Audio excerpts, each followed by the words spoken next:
السلام علیکم ورحمۃ اللہ. السلام علیکم ورحمۃ اللہ. میرا جو یہ ویڈیو بنانے کا مقصد ہے وہ یہ ہے کہ بہت سارے لوگوں نے کام کیا ہے دین پہ، کام ابھی بھی کر رہے ہیں الحمدللہ. پہلے بھی کرتے رہے ہیں اور ابھی بھی لیٹسٹلی اب چونکہ یوٹیوب کا زمانہ ہے یا سوشل میڈیا کا زمانہ ہے تو یہ زیادہ افیکٹ کرتا ہے لوگوں کے اوپر، کیونکہ لوگوں کے پاس دسترس زیادہ ہے یوٹیوب پہ کام کرنے کے لیے. بات کو چھوٹا کروں گا کہ بہت سے لوگ کام کر رہے ہیں، جیسے انجینئر علی مرزا ہیں، مفتی طارق مسعود ہیں، اور ہمارے ڈاکٹر ذاکر نائک ہیں، ڈاکٹر اسرار احمد ہیں، غامدی صاحب ہیں. یہ سب دین کا کام کر رہے ہیں الحمدللہ. کچھ کر رہے تھے مولانا اسحاق صاحب ہیں جو دین کا کام کر رہے تھے. ان سب کی اپنی الگ الگ تعلیمات ہیں. تو میری جو یہ ویڈیو بنانے کا مقصد وہ یہی تھا کہ یہ آپ کو ابھی بتا دوں، پہلی ویڈیو میں بتاؤں، تاکہ ہم آگے جب ویڈیو بنائیں یا دیکھیں تو اس میں آپ لوگوں کو مدعا بتاؤ کہ یار یہ بندہ اس بیسک ٹاپک پہ بات کرتا ہے. تو اس میں یہ لوگ ڈفرینٹ کام کر رہے ہیں. انجینئر علی مرزا جو ہے وہ فرقے جو ہے وہ ڈفرینٹ فرقوں کو ٹارگٹ کر کے ان کی جو غلطیاں ہیں وہ بتاتے ہیں کہ بھائی اس میں یہ غلطیاں ہیں، اس میں یہ غلطیاں ہیں، لوگوں کو اس طرح کرنا چاہیے، اس طرح جو بھی دعوت دیتے ہیں. مفتی طارق مسعود بھی اس طرح کچھ مزاحیہ انداز میں کام کرتے ہیں. ڈاکٹر ذاکر نائک زیادہ تر کنورٹ کرنے پہ کام کرتے ہیں، لوگوں کو، مسلمانوں کو کنورٹ مطلب ہندوؤں کو کنورٹ کرتے ہیں یا نون مسلم کو کنورٹ کرتے ہیں مسلمانوں میں اپنی تعلیمات سے.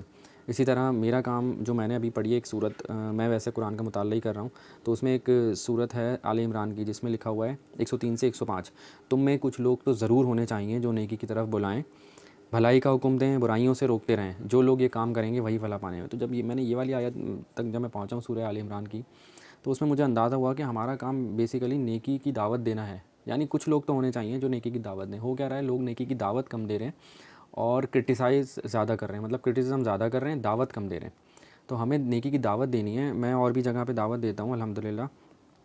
تو اس میں برائیوں سے روکنا ہے لوگوں کو اور ان کو مطلب اچھے کاموں پہ لگانا ہے تاکہ ہم فلاح پائیں اور وہ بھی فلاح پائیں. ہمارے ذریعے ہماری بھی اللہ تعالیٰ اسی ذریعے سے میری بھی مغفرت کرے اور ان کی بھی مغفرت کرے.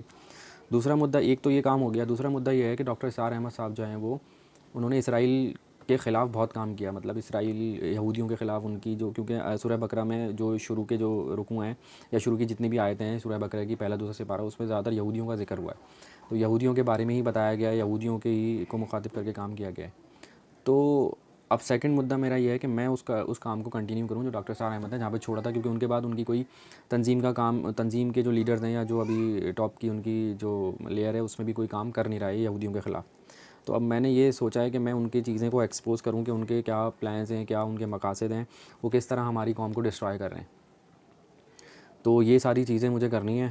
تو میں نے آج سے الحمدللہ اسٹارٹ کیا ہے. آج ہے شاید 4 اگست 2025 ہے، اور آج سے میں نے یہ اٹھا لیا ہے کہ مجھے یہ کام کرنا ہے جس میں مجھے فلاح کا کام کرنا ہے، دوسرے مجھے اسرائیل کے خلاف جو بھی ان کے مقاصد ہیں اس پہ کام کرنا ہے، تاکہ میں اپنے لوگوں کو ان سب چیزوں سے بچانے کی جتنی حد تک کوشش ہو سکتی ہے کروں اور ان کو بچاؤں اور ان کو دین اسلام کی طرف لے کے آؤں اور خود بھی اس پہ عمل کروں. وآخر دعوانا ان الحمد للہ رب العالمین. صدق اللہ العظیم.